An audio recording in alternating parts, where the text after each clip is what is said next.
Hi dear friends, വീണ്ടും പുതിയൊരു വീഡിയോയിലോട്ടേക്ക് സ്വാഗതം.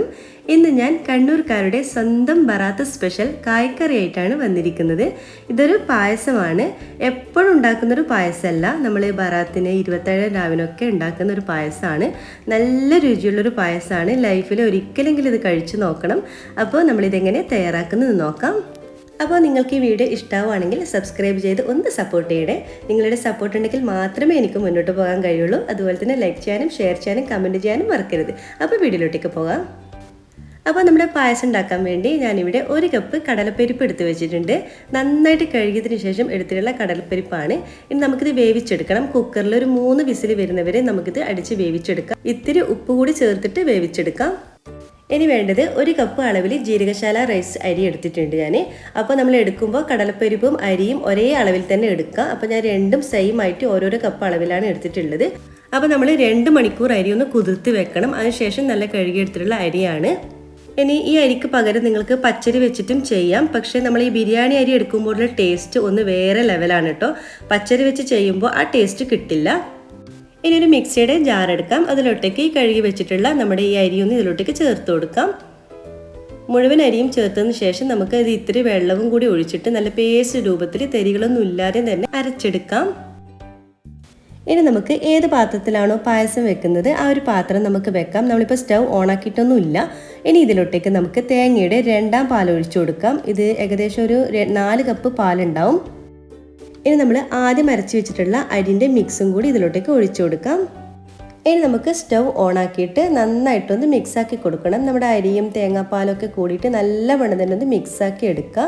പിന്നെ നമ്മൾ കൈ വിടാതെ മിക്സാക്കി കൊടുക്കണം. ഇത് പെട്ടെന്ന് തന്നെ കുറുകി വരും. അപ്പോൾ നമ്മൾ ഏകദേശം ഒന്ന് കുറുകി വരുന്നവരെ ഇതുപോലെ ഒന്ന് മിക്സാക്കി കൊടുക്കണം. പിന്നെ നമ്മൾ വെക്കുമ്പോൾ ശ്രദ്ധിക്കേണ്ട ലോ ടു മീഡിയം ഫ്ലെയിമിൽ വെച്ചിട്ട് വേണം നമ്മളിതൊന്ന് മിക്സാക്കി കൊടുക്കാൻ. അപ്പോൾ ഞാനിവിടെ 2 തേങ്ങയുടെ പാലാണ് ഇപ്പം ഞാൻ എടുത്തിട്ടുള്ളത്. 1ാം പാലും 2ാം പാലും ആക്കിയിട്ട് സെപ്പറേറ്റ് ആക്കിയിട്ട് എടുത്തിട്ടാണ് ഉള്ളത്. നമ്മൾ ആദ്യം 2ാം പാലിലാണ് നമ്മളിത് വേവിച്ചെടുക്കുന്നത് അരി. പിന്നെ നമ്മൾ ലാസ്റ്റാണ് 1ാം പാൽ ഒഴിച്ചെടുക്കുന്നത്. നന്നായിട്ട് കുറുകി വരുന്നവരെ നല്ലവണ്ണം ഒന്ന് മിക്സാക്കി കൊടുക്കുക. ഒന്ന് കുറുകി വരുമ്പോൾ നമ്മൾ ആദ്യം ഉപ്പിട്ട് വേവിച്ച് മാറ്റി വെച്ചിട്ടുള്ള നമ്മുടെ കടലപ്പരിപ്പ് ഇതിലോട്ടേക്ക് ചേർത്ത് കൊടുക്കാം. പിന്നെ കടലപ്പരിപ്പ് നമ്മൾ വേവിക്കുമ്പോൾ ഒന്ന് ശ്രദ്ധിക്കുക, നല്ലവണ്ണം തന്നെ വേവിച്ചെടുക്കരുത്, അല്ലെങ്കിൽ പെട്ടെന്ന് തന്നെ ഉടഞ്ഞു പോകും. അപ്പോൾ നമ്മളിതിൽ കടലപ്പരിപ്പ് ചേർത്ത് കൊടുക്കുമ്പോൾ ഈ ഒരു പായസത്തിന് പ്രത്യേക ഒരു ടേസ്റ്റാണ് കേട്ടോ ഉണ്ടാകുന്നത്. ഇനി നമുക്കിതിലോട്ടേക്ക് മധുരത്തിന് ആവശ്യമായിട്ടുള്ള പഞ്ചസാര ചേർത്ത് കൊടുക്കുക. ഞാനിപ്പോൾ ഇവിടെ 1 കപ്പ് പഞ്ചസാര ചേർത്ത് കൊടുക്കുന്നുണ്ട്. ഇനി നമുക്ക് ലാസ്റ്റ് വേണമെങ്കിൽ നോക്കിയിട്ട് ചേർത്ത് കൊടുത്താൽ മതി. അപ്പോൾ നിങ്ങളുടെ മധുരത്തിനനുസരിച്ചിട്ട് പഞ്ചസാര ചേർത്ത് കൊടുക്കുക. ഇനി നമ്മൾ കൈ വിടാതെ ഇതുപോലെ ഒന്ന് നല്ല മണത്തിലൊന്ന് മിക്സാക്കിക്കൊണ്ടേ ഇരിക്കുക. നമ്മളിതിൽ ചേർത്തിട്ടുള്ള അരി ഒന്ന് വെന്ത് വരികയും വേണം. പിന്നെ ഈ ഒരു മിക്സ് ഒന്ന് കുറുകി വരികയും വേണം. അപ്പോൾ നമ്മൾ മിക്സാക്കിക്കൊണ്ടേ ഇരിക്കുക, അല്ലെങ്കിൽ പെട്ടെന്ന് തന്നെ അടിക്ക് പിടിക്കാനുള്ള ചാൻസ് ഉണ്ട്. അപ്പോൾ അത് നോക്കിയിട്ട് നമ്മൾ ഇടയ്ക്കിടയ്ക്ക് ഇതുപോലെ മിക്സാക്കിക്കൊണ്ടേ ഇരിക്കുക. ഇപ്പം നമ്മുടെ മിക്സ് കണ്ടില്ലേ, നല്ല വണ്ണം തന്നെ കുറുകി വന്നിട്ടുണ്ട്. നിങ്ങൾക്കിപ്പോൾ വീഡിയോയിൽ കാണുന്നുണ്ടാവും, കണ്ടോ, അത്യാവശ്യം തന്നെ നല്ല കുറുകി വന്നിട്ടുണ്ട്, കണ്ടില്ലേ. അപ്പോൾ ഇതുപോലെ കുറുകി വരണം. പിന്നെ ഞാൻ ആദ്യം പറഞ്ഞതുപോലെ നമ്മളെ കൈ വിടാതെ ഇതുപോലെ തന്നെ തുടർച്ചയായി ഇളക്കിക്കൊണ്ടേയിരിക്കുക. ഇനി നമ്മൾ ഇതിലോട്ടേക്ക് ചേർത്ത് കൊടുക്കുന്നത് നേന്ത്രപ്പഴമാണ്. ഞാനിപ്പോൾ 2 നേന്ത്രപ്പഴം ഇതുപോലെ 4ആയി കട്ട് ചെയ്തിട്ട് ചേർത്ത് കൊടുക്കുന്നുണ്ട്. എന്നിട്ട് നല്ല വണ്ണത്തിനൊന്ന് മിക്സാക്കി കൊടുക്കുക. ഇനി നമ്മളിതിൽ ചേർത്തിട്ടുള്ള പഴം ഒന്ന് വെന്ത് വരണം. ഒരു 2-3 മിനിറ്റിൻ്റെ ഉള്ളിൽ തന്നെ പഴം വെന്ത് വരും. അപ്പോൾ നിങ്ങൾക്ക് അടച്ച് വെച്ചിട്ടോ അല്ലാതെയോ രീതിയിൽ നമുക്കിത് വേവിച്ചെടുക്കാം. അപ്പോൾ ഇടയ്ക്കിടയ്ക്കൊന്ന് ഇതേപോലെ ഇളക്കി കൊടുക്കേണ്ട കാര്യമൊന്നും മറന്നു പോകരുത്. അപ്പോൾ നമ്മുടെ ഒരു പഴം ഒന്ന് വെന്ത് വരുന്നവരെ ഒന്ന് വെയിറ്റ് ചെയ്യാം. അപ്പോൾ നമ്മുടെ പായസം അത്യാവശ്യം തന്നെ നല്ല കുറുകി വന്നിട്ടുണ്ട്. അതുപോലെ തന്നെ നമ്മളിതിൽ ചേർത്തിട്ടുള്ള നേന്ത്രപ്പഴമൊക്കെ നല്ലവണ്ണം തന്നെ വെന്തും വന്നിട്ടുണ്ട്. അപ്പോൾ നമ്മളൊന്ന് ജസ്റ്റ് ഒന്ന് എടുത്ത് കഴിച്ച് നോക്കാം. അപ്പോൾ വെന്തിനോന്ന് മനസ്സിലാകും.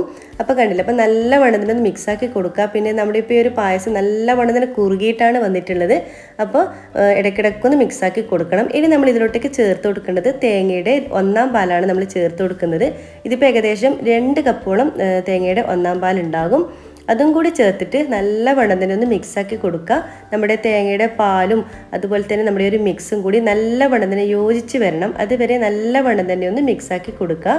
അപ്പോൾ നമ്മുടെ തേങ്ങയുടെ 1ാം പാലും കൂടി ചേർത്തതിന് ശേഷം പിന്നെ നമ്മൾ തിളപ്പിക്കേണ്ട ആവശ്യമൊന്നുമില്ല. നല്ലവണ്ണം ഒന്ന് ചൂടായി കഴിഞ്ഞാൽ മാത്രം മതി.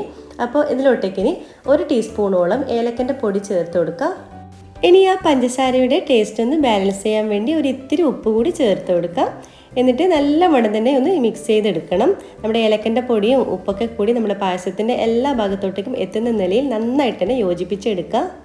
അപ്പോൾ നമ്മുടെ തേങ്ങ ചേർത്തതിന് ശേഷം നമ്മുടെ മിക്സ് നല്ലവണ്ണം തന്നെ ചൂടായി വന്നിട്ടുണ്ട്. അപ്പോൾ നമ്മൾ ടേസ്റ്റി ആയിട്ടുള്ള പായസം ഇവിടെ റെഡി ആയിട്ടുണ്ട്. നമുക്കിനി സ്റ്റൗ ഓഫാക്കി കൊടുക്കാം. ഇതിലും രുചിയായിട്ടുള്ള ഒരു പായസം വേറെ ഉണ്ടാവില്ല. അത്രയും രുചിയാണ് ഇതിന്. ഇത് ചൂടോടുകൂടിയും തണുപ്പിച്ചിട്ടും കഴിക്കാം. പിന്നെ ഒരാഴ്ച വരെ ഫ്രിഡ്ജിൽ വെക്കാനും പറ്റും. പക്ഷേ ഇതിന് ടേസ്റ്റ് കാരണം 2 ദിവസത്തെ തന്നെ കാലിയാകും. ഇതിൽ കൂടുതൽ ഞാനിനി പറയേണ്ടതില്ലല്ലോ. എല്ലാവർക്കും ഇത് ഇഷ്ടമാവുമെന്ന് കരുതുന്നു. ട്രൈ ചെയ്ത് നോക്കുക. ട്രൈ ചെയ്ത് നോക്കുന്ന സമയത്ത് ഫീഡ്ബാക്ക് അറിയിക്കാൻ മറക്കരുത്. അതുപോലെ നിങ്ങൾക്ക് ഈ ചാനൽ ഇഷ്ടമാവുകയാണെങ്കിൽ പ്ലീസ് ഒന്ന് സബ്സ്ക്രൈബ് ചെയ്ത് സപ്പോർട്ട് ചെയ്യണേ. നിങ്ങളുടെ സപ്പോർട്ട് ഉണ്ടെങ്കിൽ മാത്രമേ എനിക്ക് മുന്നോട്ട് പോകാൻ കഴിയുള്ളൂ.